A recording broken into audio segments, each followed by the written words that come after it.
Buenas tardes, hermanas y hermanos, seguidores del Ágora Popular.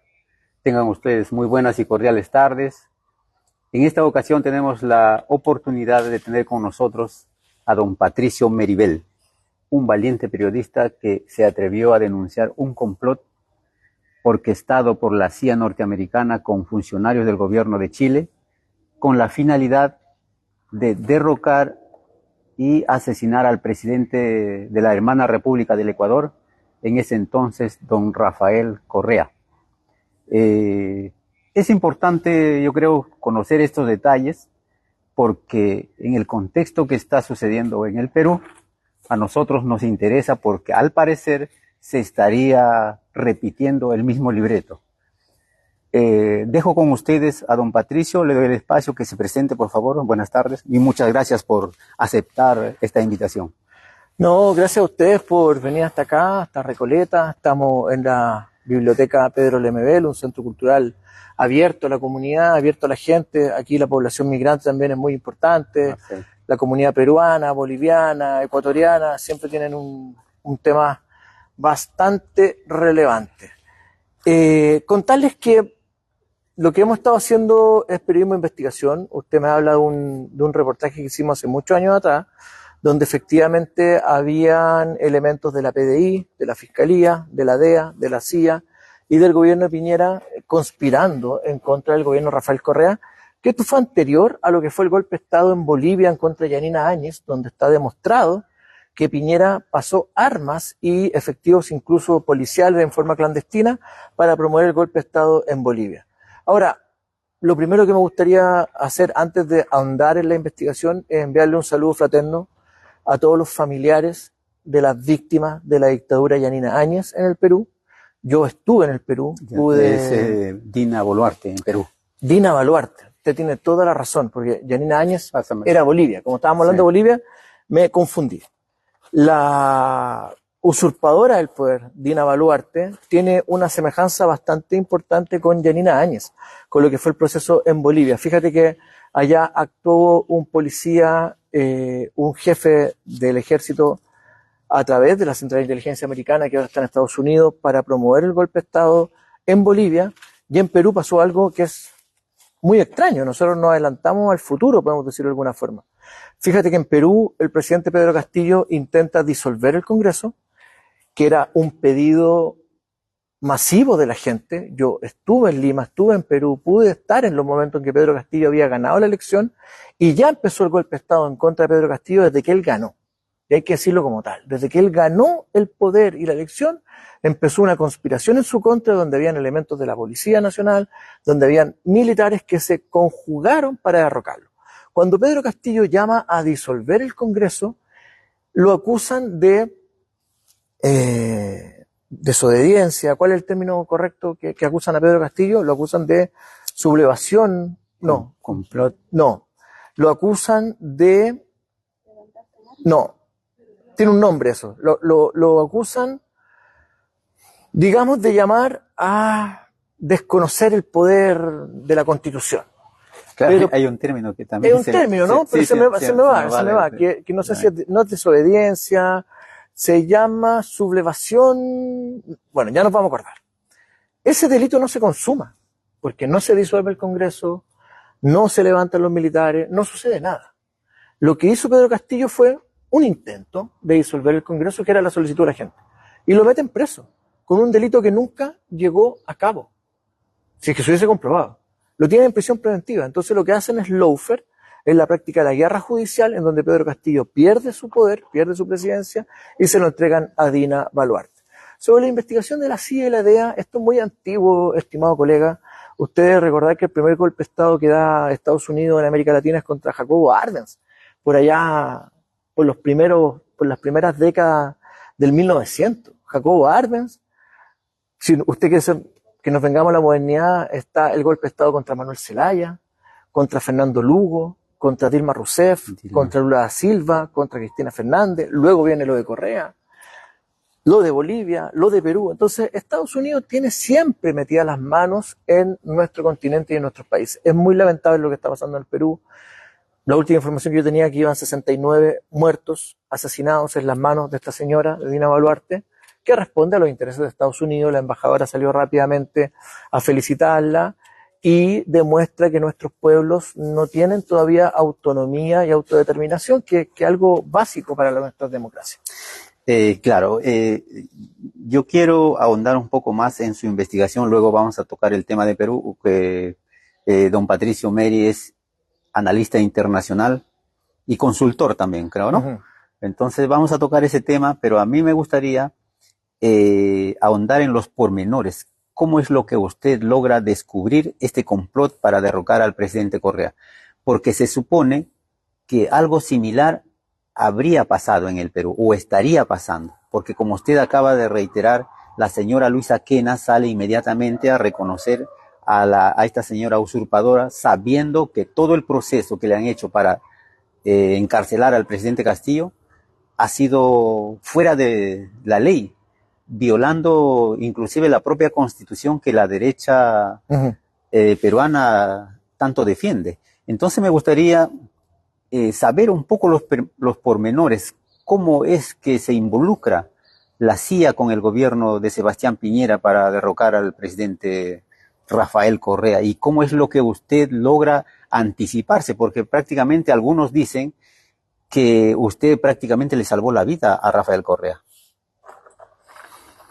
Esa es la interpretación de algunos. No creo que sería muy jactoso de mi parte decir que fue así, pero sí logramos advertirlo. Si usted quiere los pormenores de la investigación, yo se los doy, y esto tiene mucho de casualidades y de investigación misma, ¿no?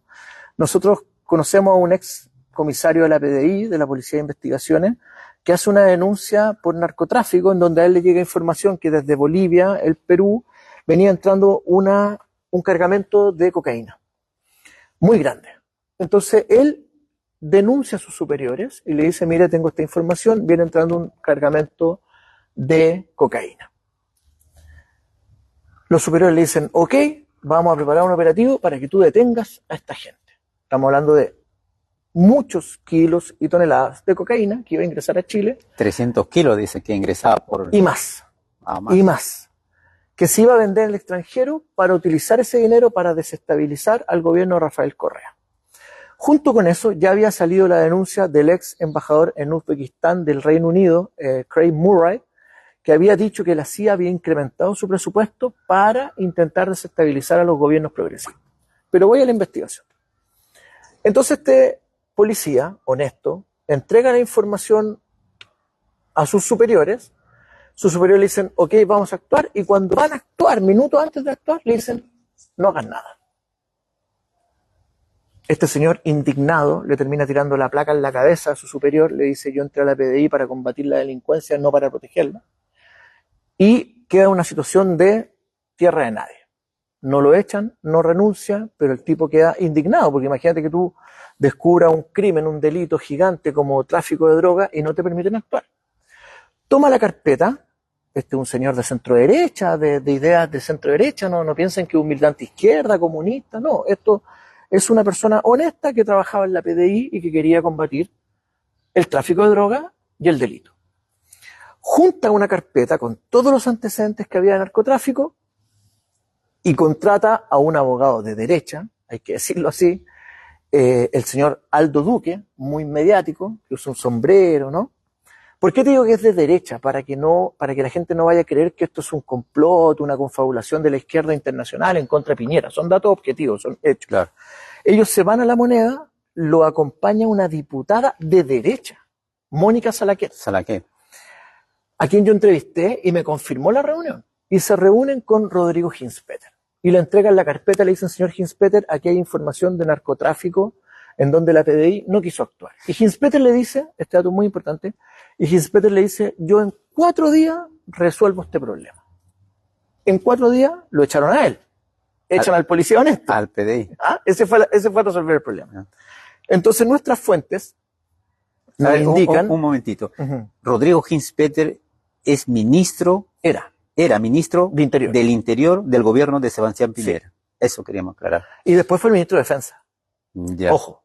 O sea, lo sacan del Ministerio del Interior y después lo ponen como ministro de Defensa. O sea, a cargo de las relaciones de defensa de nuestros países, contactos directos con Estados Unidos, él es. Él es sionista, él es israelí, él responde al gobierno, tiene vínculos casi públicos con el Mossad, con la inteligencia israelí, o sea, no lo estoy ofendiendo. Él hizo el servicio militar allá en Israel y el tipo trabajaba en Estados Unidos y ahora es uno de los gerentes de Quiñenco, del grupo Luxic.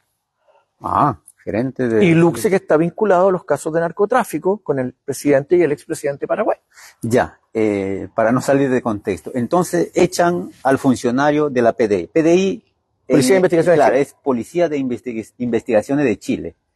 Echan al funcionario de la PDI.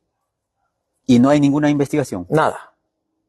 Y en esa denuncia se hablaba de fiscales y del comisario de Arica que estaba involucrado en este tráfico de drogas.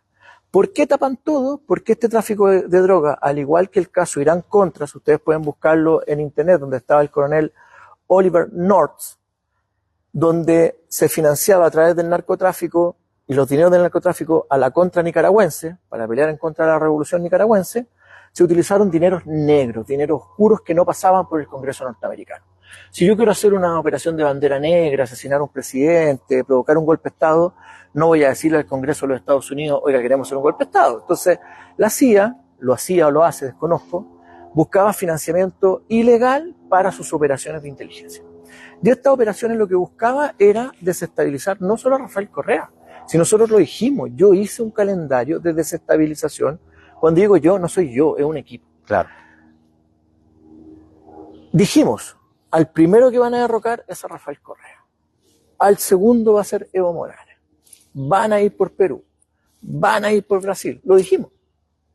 Si se nos creyó o no se nos creyó, ya no es nuestra responsabilidad, por lo menos lo intentamos. Quien toma y recoge la denuncia es Rafael Correa y dice, mira, aquí hay una denuncia que es plausible, que es investigable. Yo desde ahí empiezo a viajar al Ecuador, empiezo a tener un vínculo con el gobierno ecuatoriano, hasta ese momento no tenía mayor relación con ellos, y me doy cuenta que aquí hay un caso de corrupción tremendo, porque no solo es el narcotráfico, sino que se está utilizando el narcotráfico para desestabilizar a los gobiernos. Vuelvo a Bolivia porque está mucho más relacionado con el Perú. En Bolivia, el jefe de la policía le pagan $500.000 por desconocer las elecciones de Evo Morales y pedirle la renuncia. ¿Te recuerdas que claro. apellido Guacamán, Chacamán, búsquenlo ahí, está el nombre de este policía, que se va a los Estados Unidos, y ahora está viviendo en Estados Unidos, que fue el que provoca el golpe de Estado y que le entrega el apoyo a Yanina Áñez, con todo lo que eso causó. En Bolivia mueren y asesinan a un periodista argentino que se llama Sebastián Moro. Sebastián Moro trabajaba en una radio pública de Bolivia, que todavía el gobierno de Luis Arce no lo ha investigado, y el Procurador General de la República está ahora investigándolo, en donde matan a Sebastián Moro, lo sacan de una radio y lo asesinan, lo torturan hasta la muerte, siendo argentino. Ni siquiera le respetaron su nacionalidad, ni que fuera extranjero, nada. ¿Y quién la tortura? ¿Está bien la conexión? ¿Sí? ¿Estamos bien? Súper. La policía boliviana. La policía boliviana. La policía boliviana. Por órdenes de Yanina Áñez, claro. Ah. Porque yo estaba en una radio que era una radio pro Evo Morales, pro movimiento indigenista, pro movimiento cocaleros, pro del movimiento del socialismo, claro, pro el gobierno de Evo Morales, que parece que ser un delito ser periodista de izquierda, independiente o crítico, ¿no? Más que nada creo que es un delito informar la verdad. Para ellos sí. Porque en el Perú, por ejemplo, tenemos a un periodista muy destacado que se llama César Hildebrand. Él no es de izquierda. Y criticó a Castillo, además. Y critica a Castillo, le ha dado duro a Castillo, pero ha sido echado de distintos medios de comunicación por destaparle... Y tiene su propia revista ahora, sí, Hildebrand. Claro, su 13, por destaparle los casos oscuros de... Pero mira, si ustedes quieren saber por qué realmente cae Pedro Castillo, desde mi perspectiva, ¿no? Es porque Pedro Castillo, porque si tú revisas seamos objetivos, seamos ecuánimes. Pedro Castillo intentó hacer un gobierno de izquierda, se pelea en algún momento con Vladimir Cerrón, con Puca, ¿cómo se llama Puca? Se llama Guido Bellido, ¿no? Con el ex primer presidente del Consejo de Ministros, con Guido Bellido. Se pelea con ellos, los saca al lado más de izquierda del gobierno. Pedro Castillo viaja a Estados Unidos, se reúne con Joe Biden e intenta tener un gobierno de izquierda y negocia con el Partido Morado, empieza a hacer así como portarse bien, ¿no? Claro. Pero igual le dan el golpe de Estado. Entonces uno se pregunta y dice, ¿por qué le dieron el golpe de Estado a Pedro Castillo? Porque Pedro Castillo tuvo la valentía, así como lo critico, también lo elogio, tuvo la valentía de no permitir la explotación de los recursos naturales de su país. Porque los norteamericanos lo que querían era las tierras raras, era tener acceso a la salida al mar para poder controlar el litio boliviano y controlar el puerto. Había un preacuerdo para salir por el puerto de Hilo, por el puerto de Hilo, sacar el salitre boliviano por las costas del Pacífico.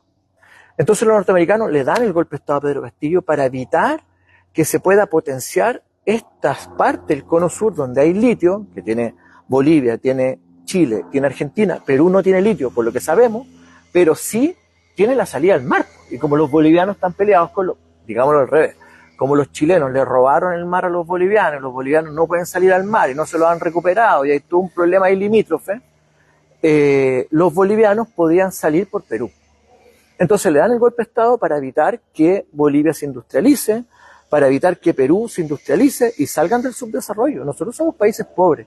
Quizás Chile está un poquito más desarrollado en cosas como las carreteras, ustedes que viven acá lo saben, acá se respeta las leyes del tránsito, en Perú son un poquito más poco respetuosos. No quiero ser despectivo, ¿no? Pero son poco respetuosos las leyes, pues, ¿no? De la ley de tránsito no hay tanta cultura cívica, pero además de eso, Chile no digamos que está muchísimo mejor que el Cono Sur, o sea, también tenemos muchísimos problemas y ustedes lo están viviendo, la alta inflación, la discriminación. Ya Pedro Castillo, para no aburrirlos más, le dan el golpe de Estado porque ya no les servía y además estaban los proyectos de extracción minera. Y esos más de 40 proyectos. Esos proyectos de extracción minera lo que querían los norteamericanos a toda costa. Entonces Pedro Castillo en eso tenía una visión más nacionalista. Él decía, no, se tiene que industrializar el Perú, tenemos que salir de la pobreza, entregar valor agregado a las materias primas. Algunos proyectos no los vamos a hacer porque es un daño al medio ambiente. Ustedes tienen mucha minería ilegal en la Amazonía, de oro, de distintos recursos naturales que va destruyendo. Y tiene una riqueza cultural el Perú, no nos olvidemos, que era parte del imperio inca, la cultura quechua, los quichua, Atahualpa, Huáscar, o sea, la cultura peruana es riquísima. Por lo tanto, ustedes son el centro o uno de los centros neurálgicos de la cultura y el conocimiento del Cono Sur. Y eso no solo también son los recursos naturales, también es tu historia. Y es la historia de Tupac Amaru, es la historia de todos los que se enfrentaron a los españoles, del pueblo cuando se levanta y es capaz de generar rebeliones y revoluciones a partir de defender a las masas pobres. Claro. Bueno, lo que usted dice es muy cierto, ¿no? Usted, a pesar de ser chileno, reconoce el potencial que tiene el Perú en recursos naturales. Y nosotros venimos desde el 2021, nos organizamos aquí en Santiago de Chile, como una sede del Ágora Popular de Lima, porque el Ágora Popular de Lima ya tiene muchos años atrás, luchando por cambiar la constitución política del Perú. La del 91 de Fujimori. La del 93. 93 de Fujimori. Sí. Oye, dando impreciso, me he equivocado ya 2 veces. Porque esa constitución solamente beneficia a las grandes empresas, no permite al Estado peruano que genere industria o empresa, por ejemplo. Entonces, bajo esa constitución, nuestros recursos naturales han sido entregados a las grandes empresas transnacionales que se llevan nuestros recursos en bruto para generar industria en las grandes potencias. Uh-huh. Y esas grandes potencias han desarrollado su educación de calidad, su sistema de salud envidiable y toda esa situación, mientras que los peruanos, siendo dueños de esos recursos, no tenemos ese tipo de desarrollo. Imagínense que en los lugares donde están asentadas las mineras, los pueblos están más empobrecidos. Las casas siguen siendo de adobe, no tienen agua potable, no hay una posta médica. Cuando se enferma alguien tienen que llevarlo todavía a Lima, caminar o viajar un día, 2 días, qué sé yo.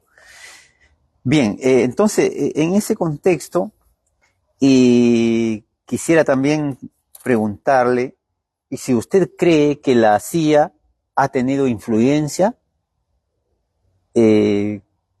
como si tuviera algunos datos más precisos, en el derrocamiento a Pedro Castillo. Sí, absolutamente, a través de la Armada peruana. La CIA siempre opera a través de la Armada.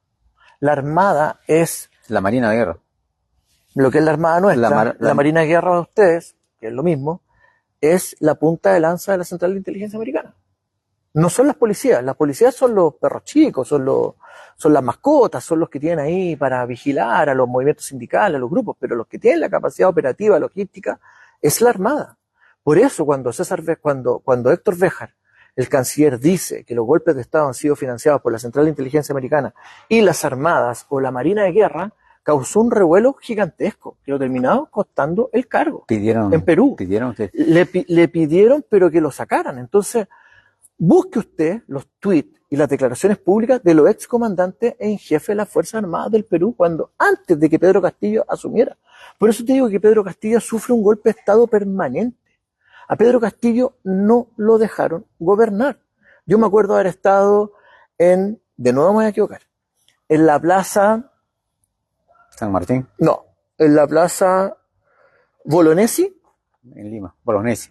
En la plaza Bolognesi, donde el presidente Castillo lo tuvieron más de 30 días esperando el resultado. Ahí, muy cerca de ahí está el Tribunal Electoral, ¿no? El jurado electoral. Ya habían protestas diarias para que ratificaran el resultado del pueblo, que él había ganado democráticamente.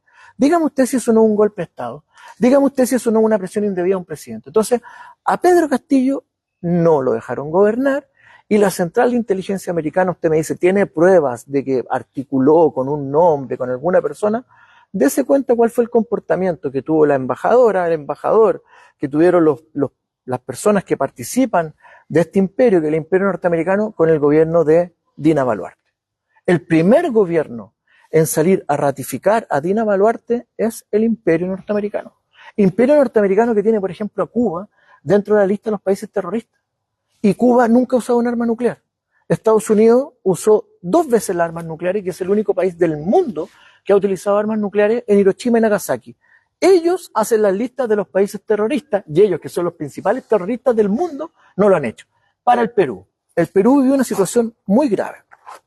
Cuando está Sendero Luminoso, cuando está el grupo Colina, MRTA, no, es el movimiento. Colina era el grupo, el gobierno. comando que se inventa y que hizo una serie de violaciones a los derechos humanos, terrible, ¿no? Uh-huh. Terrible.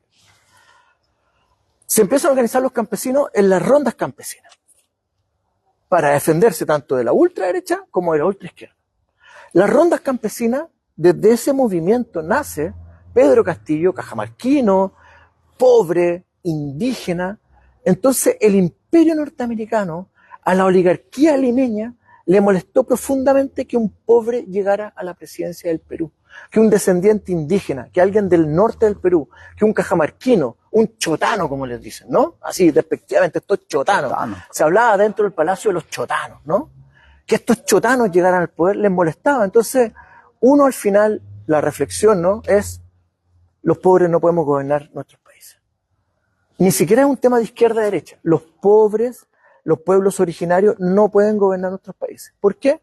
Porque a los señoritos, a los señores feudales, a los dueños de nuestros países, les molesta, les incomoda. Si usted es más morenito, si yo soy más negrito, si no soy como a ellos le acomoda, si no tengo los ojos claros, somos discriminados. Y a Pedro Castillo lo bajaron del poder porque era la traba. Vaya a saber usted cuántos negocios está haciendo Dina Boluarte. ¿Cómo esa mujer duerme en la noche después de haber matado a más de 65 peruanos? Casi 80. ¿no? Yo me quedé en 65.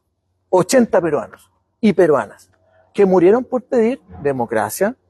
La dictadura fujimorista fue tremendo. Aquí hay un caso que no se ha investigado hasta el final. ¿Qué pasó con todas esas mujeres a las cuales se le aplicaron tratamientos para no tener hijos en contra de su voluntad? Sin avisarla.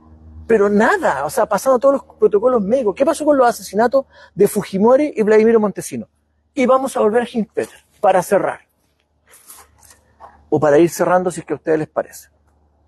Vladimiro Montesinos, el jefe de inteligencia de Fujimori. ¿Cierto? Vladimiro Montesinos hizo y deshizo. Violación a los derechos humanos, narcotráfico, manejaba la droga, la relación con la CIA.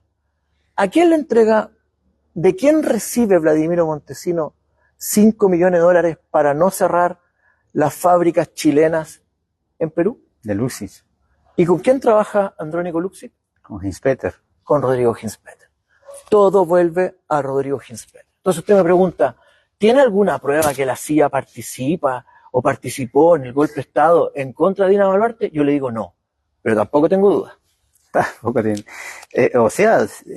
Hay indicios, por ejemplo, este señor Montesinos que usted acaba de mencionar, él ha trabajado desde antes, cuando estaba el gobierno de Juan Velasco Alvarado, bien raro. Lo detectaron que él trabajaba para la CIA. Bien raro Velasco Ibarra, era militar de un golpe de Estado, pero de izquierda. De izquierda. Y nacionalizó mucha industrialización claro, es el único, en Perú. El único gobierno nacionalista que ha tenido el Perú. Los demás todos han sido de derecha. Entonces, a este señor Montesinos lo iban a fusilar por traición a la patria, porque vendió o le regaló información secreta del ejército peruano a los Estados Unidos. Y eso guarda relación, como usted dice, con Hinspeter, el exministro de Piñera. Y ahora Hinspeter trabaja con Andrónico Luksic, que es dueño de la fábrica de fideos Lucchetti en el Perú, a quien se atrevió a hacerle la guerra este difunto exalcalde de Lima, que se me va el nombre. Pero no solo eso, Luksic que además es dueño del agua del Silala en Bolivia. Luksic a través de Antofagasta Minerals, Luksic es un país dentro de nuestro país. Aquí cuando hablan en contra de la plurinacionalidad, yo hablaría en contra de los gobiernos corporativos, porque el señor Luksic, Andrónico Luksic, tiene intereses en Perú y mueve los dedos, según lo que le dicen sus patrones norteamericanos, y mueve los dedos en Bolivia a través de sus intereses comerciales, que son Mineral Los Pelambres. Y Antofagasta Mineral controla el agua del Silala. Los aguas del Silala no son para Chile, son para el negocio minero. Entonces, cuando tú me preguntas qué argumento, qué información tengo yo, si no hay que tener ninguna información, no hay que ser tan inteligente. Hay que investigar y ver las relaciones y los nexos que existen desde hace muchos años. Y todo termina en Piñera, Hinspeter, la CIA, el Imperio Norteamericano, la Armada, la Marina. Todo guarda relación, ¿no? Pero se ha creado un falso nacionalismo dentro de la población chilena y también la población peruana. Entonces, por ejemplo, cuando se habla de la guerra del Pacífico, muchos chilenos desinformados empiezan No, es una estupidez. Es una estupidez. Sacan pecho de la la guerra entre Chile, Perú y Bolivia no fue entre Chile, Perú y Bolivia. Usted dice que está diciendo Patricio, está loco. Esto fue digitado por el imperio inglés, por el imperio británico. Hizo pelear. Yo les quiero recordar otra cosa, mucho más bonito que lo que nos divide y es lo que llamo a la unión de nuestros pueblos. Cuando se da la matanza en la escuela de Santa María de Iquique, donde los jornaleros, los obreros, los trabajadores, los que trabajaban en las minas del salitre, van a pedir algo que hoy día es como normal, 8 horas diarias de trabajo. El gobierno chileno, con el general Renard, Silva Renard creo que es el apellido, fusila a 2.700 obreros. A los peruanos y bolivianos que estaban en la escuela de Santa María de Iquique le dan la posibilidad de irse. Y los peruanos y los bolivianos dicen, nosotros vamos a morir con nuestros hermanos chilenos, nuestros hermanos obreros. Eso es lo que nos debe unir y no la guerra imperialista digitada por Inglaterra, digitada por los Estados Unidos, por su conflicto entre medio España, que nos llevó a una guerra fratricida. Si Chile, Perú y Bolivia trabajásemos en conjunto, con nuestras diferencias, porque mientras ustedes eran el virreinato del Perú y llegó lo mejor de los españoles, para acá mandaron prostitutas, ladrones, alcohólicos, mandaron lo peor de España. Si nosotros trabajásemos en conjunto como país para desarrollar el Cono Sur, seríamos un país, o quizás una confederación de países, como son los Países Bajos en Europa, desarrollados, hace mucho tiempo.